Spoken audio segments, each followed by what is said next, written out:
2018. We're here in Rockford, Illinois, Winnebago County. And this is Concord Commons. It's a public housing project. Well, it's represented as a public housing project in Rockford, Illinois. But it's not really. It's actually owned by a private owner who is the head Democrat in Rockford. Now, as you'll see, this complex is hundreds of units. Okay? These units go from all along here. Now, this property is managed by Rockford Housing Authority. Once again, the owner, the top Democrat here in town, was the chairman of Rockford Housing Authority. So not only was he the private owner of a public housing project, he was the top Democrat, he was the owner of the property, and he was the chairman of the company that managed it, which is Rockford Housing Authority. Now, if you know how the Democrats work in Illinois, on election day, you'll have vans and school buses lined up out here to take everybody to go vote. Because quite frankly, this is what's in store for the rest of America. Under the UN plan and the New World Order, the plans are to see there's a perfect example right there of what kind of people you got living here. This is what is planned for the rest of America. You've got just absolute desolation. Look at this landscape. All right, this is what America will look like if the New World Order gets their way. And as we've learned, today is February 3rd. As we learned yesterday, the FBI has been complicit with this group of criminals who's been running America for the past, at least since they killed John F. Kennedy. And they pretty much were running things before that. But since then, they've had absolute control of this country. So I've gotten wise to what's going on in America because in 1978, I was lured into a real estate deal in downtown Rockford by the owner of this property, the top Democrat in town. There'd been a murder at the property, and it had sat unable to sell it. It was on the market. They couldn't sell it. And so one of my church friends lured me and my brother into buying it. Well, we found out there was a murder there the year before we bought it, and it looked like that this guy, the top Democrat that owns this property, he was a top attorney in town too, and an alderman with the city of Rockford. His son is currently the city attorney for the city of Rockford. The guy that owned this property, the top Democrat, was also the campaign manager for the next three mayors. McNamara, John McNamara, 1981 to 1989. Box from 1989 to 1997.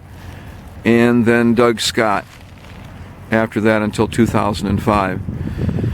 So Tom Meyer was the top Democrat here in town.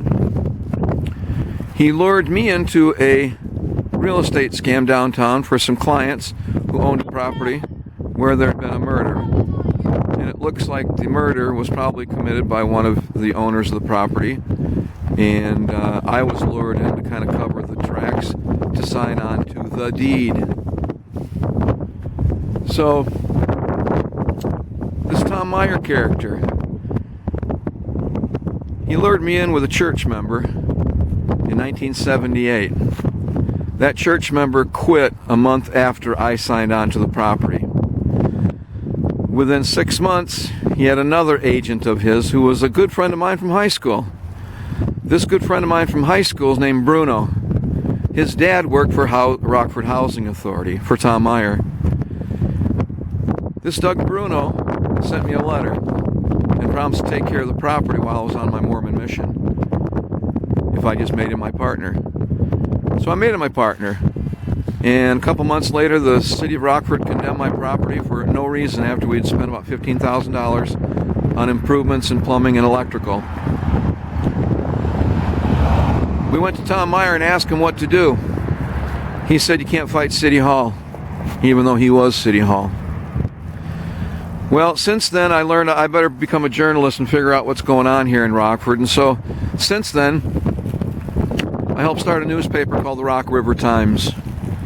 And in 25 years, actually in 1996, worked as a journalist for 25 years. In 1996, we discovered that the cocaine from Little Rock, Arkansas, in the murder of the two boys on the tracks, which the Wall Street Journal called the most famous murder mystery in America, was coming to Rockford, Illinois. The cocaine courier that witnessed the murder of Kevin Ives and Don Henry in Saline County, where the country road met the railroad tracks, they stumbled on the CIA cocaine drops. And the guys that were picking up the cocaine were the Saline County prosecutor, allegedly, and two Arkansas state troopers, according to the courier who drove the cocaine to Rockford, Illinois. That murder mystery has never been solved yet. And in that time, I've been targeted by these people, by this cartel, by Tom Meyer, by the top Democrats. And as you'll know and have learned in the FBI MEMO, what this group of people do is they're protected by the FBI, because this all boils down to money. When you follow the money trail, it's all about the money. This Concord Commons here is where the political money comes from for all the dirty votes. Like I say, they line up the buses here on election day. And on election day, all these people are at the mercy of their landlord, the dirty top Democrat in town, Tom Meyer. Tom Meyer died in 2014. I won't say bless his soul. I don't think he had one. But what I found out in the past 6 months is that the person who owns my house was a partner of Tom Meyer.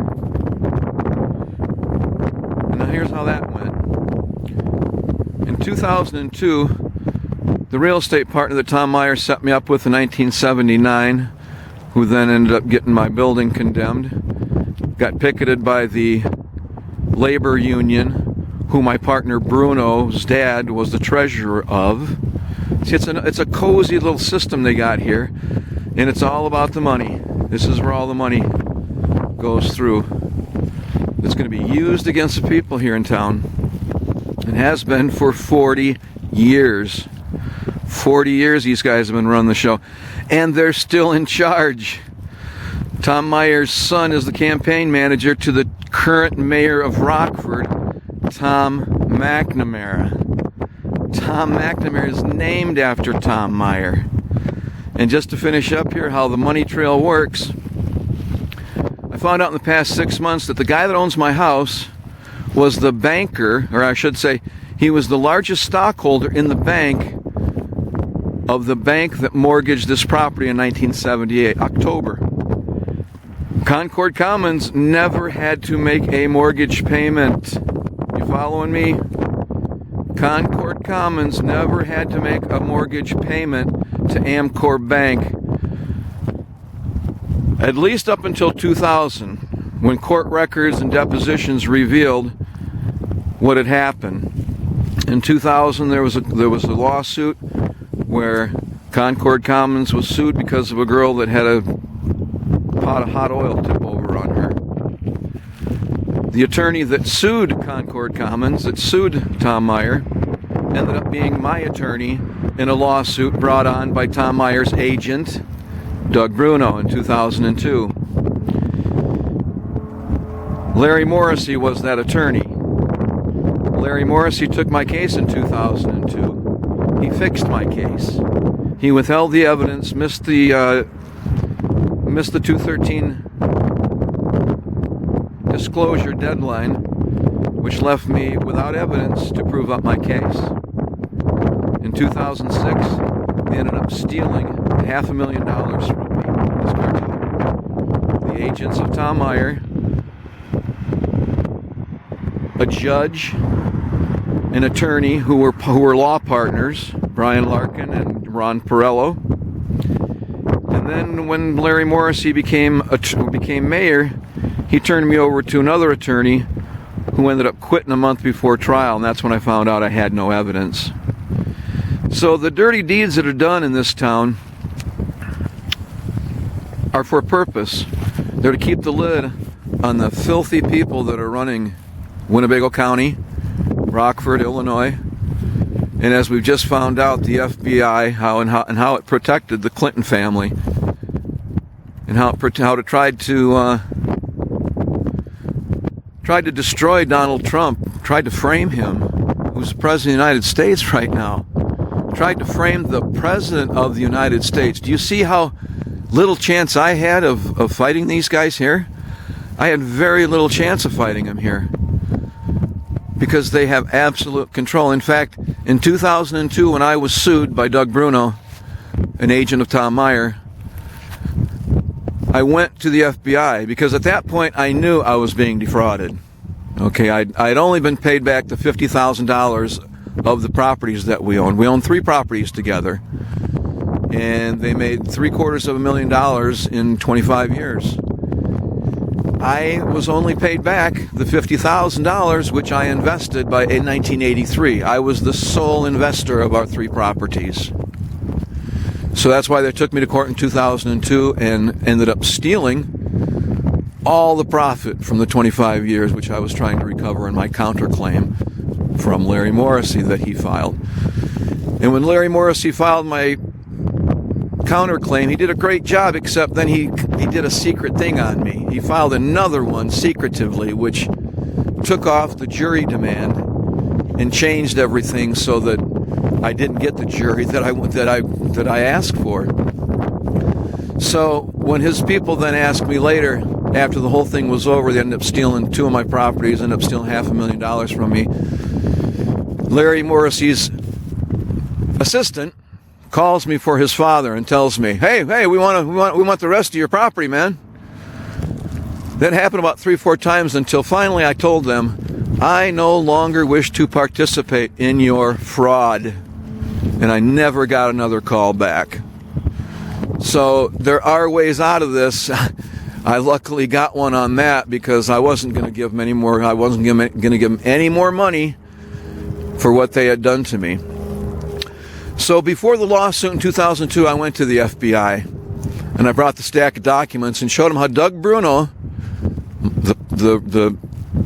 my real estate partner, whose handler was Tom Meyer, I took to the FBI agent named Casey Solana here in Rockford. Took a stack of documents from the bank. And I told him that the banker at Bank One, Richard Bastian III, had taken my name off the account. Taken my name off the checking account. That's how they were able to steal my money. From 1992 to 2000, they had taken my name off all the records of the partnership account, of our real estate partnership. Went to the FBI, sat in front of Casey Solana. I thought, this can be a good meeting. My old scoutmaster was an FBI agent. I grew up Mormon. And this seems like a long way from Salt Lake City, but trust me, it connects. Because the guy, the banker, who was the largest stockholder in Amcor Bank loaned the money for Tom Meyer, never had to make a payment. The largest stockholder was my Mormon bishop, who later became a stake president in the Mormon Church and a general authority in the Mormon Church. His father is in line to be the president and prophet of the Mormon Church. His father was a CIA recruiter at BYU, Brigham Young University, from 1970 to 1980, when they recruited more FBI and CIA agents than any other private college or public in the United States. The president of BYU then became a general authority, or became an apostle. He'd never served a mission. He'd never been a bishop, never been a stake president, never been a mission president.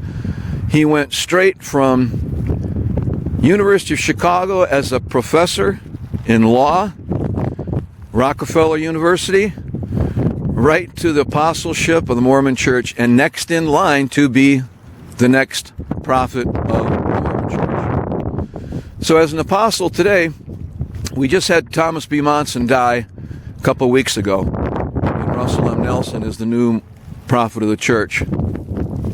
But here's the catch.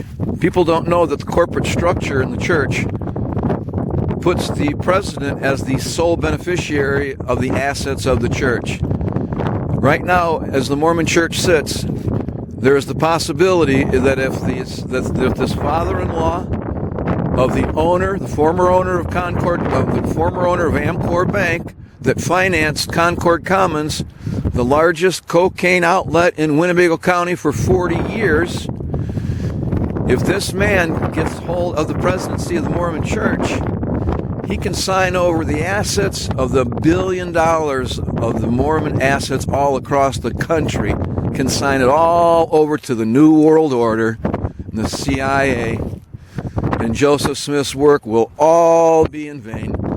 Joseph Smith was the founder of Mormonism. He translated a book called the Book of Mormon. That Book of Mormon has one message, which is the most predominant theme of the whole book, which is satanic secret combinations or conspiracies in the last days would attempt to take over America and the world, and they would do it through theft, deception, and what the Book of Mormon calls Gadianton robbers. These thieves and Satanists that Joseph Smith identified in 1830, or I should say 1829, when the book was first finished. That book foretold that these satanic secret conspirators would infiltrate government and his own church. I have been targeted by the son-in-law of the next in line for the head of the Mormon Church, who I believe is there to destroy the good people, the good Christians of the Mormon Church. And I say this is a long way from Salt Lake City, but not that far from the history of the church, because the founder of Winnebago County was Stephen Mack. Stephen Mack was Joseph Smith's uncle.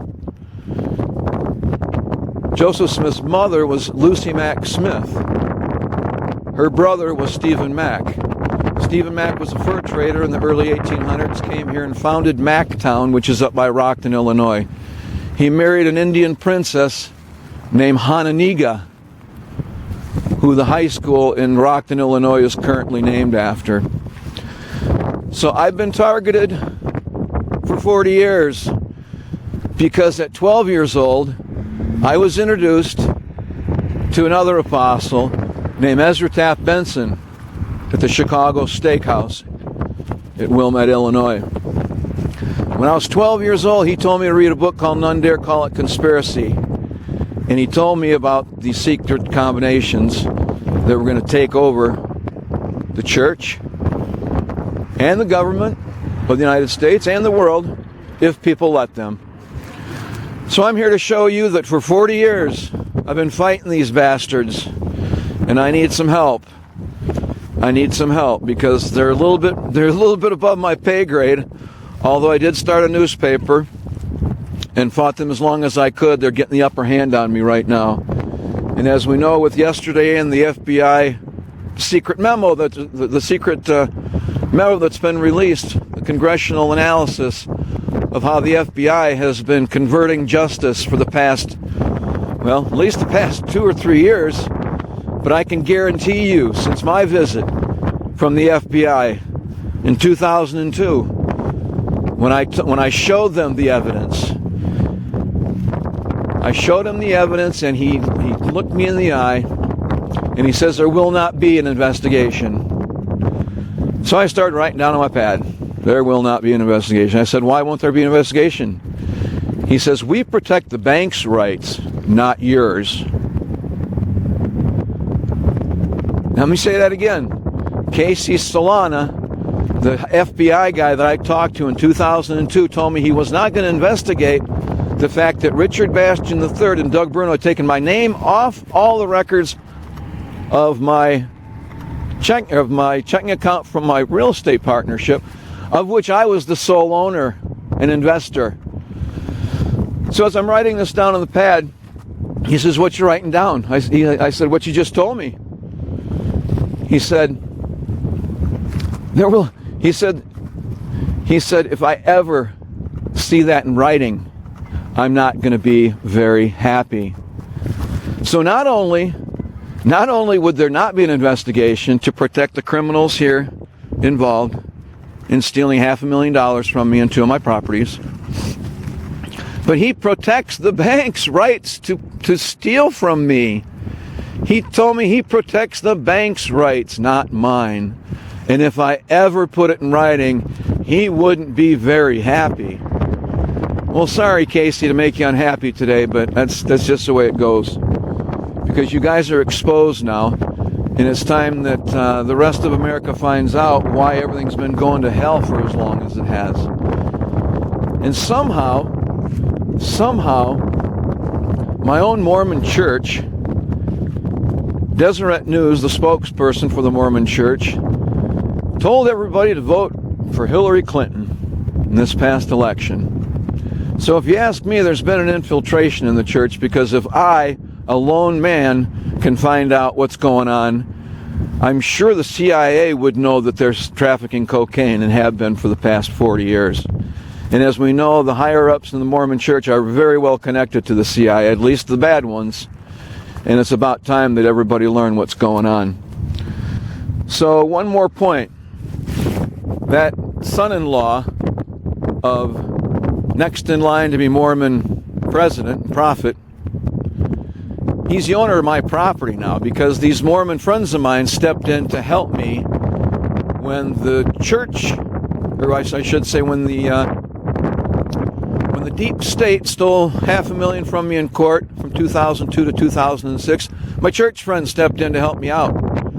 The owner of the bank, son-in-law of the next prophet, could have loaned me the mortgage right there, but instead he had his company buy it in secret, and his team buy the property, and promised to sell it back to me if I just bought 6 of their properties. See, as a banker, you get foreclosed properties, and then his company ends up buying all these foreclosed properties from the crack and cocaine problems and heroin in Rockford. It's causing all the real estate taxes to go sky high, crime to go sky high, and for Rockford, Illinois to be the most dangerous city in America. So right now, instead of selling my property back to me, a brownstone fourplex in downtown Rockford. Oh yeah, Tom Meyer was the head of the downtown Bullseye Committee with Richard Bastian III at Bank One also. So one of the reasons I got really well targeted was because my property was downtown, and they knew at any time they could come in and do whatever they want to violate my rights in some way with the building department and shut me down. Well, that's what's going on right now, and that's why I'm making this video. Because right now, these guys need to be exposed. There's a criminal cartel that is operating within the Mormon church locally here, and it's all about real estate, and I won't even talk about the sex clubs or the pedophilia. So I'm going to sign out right now. I can say I'm here in Rockford, Illinois. It's February 3rd, 2018. My name is John Beister. I'm a target of the Deep State, Deep Church cocaine cartel, and here I am exposing it. So do some research and find out just exactly what I'm telling you is the truth. So I'm going to sign out. Thanks for listening.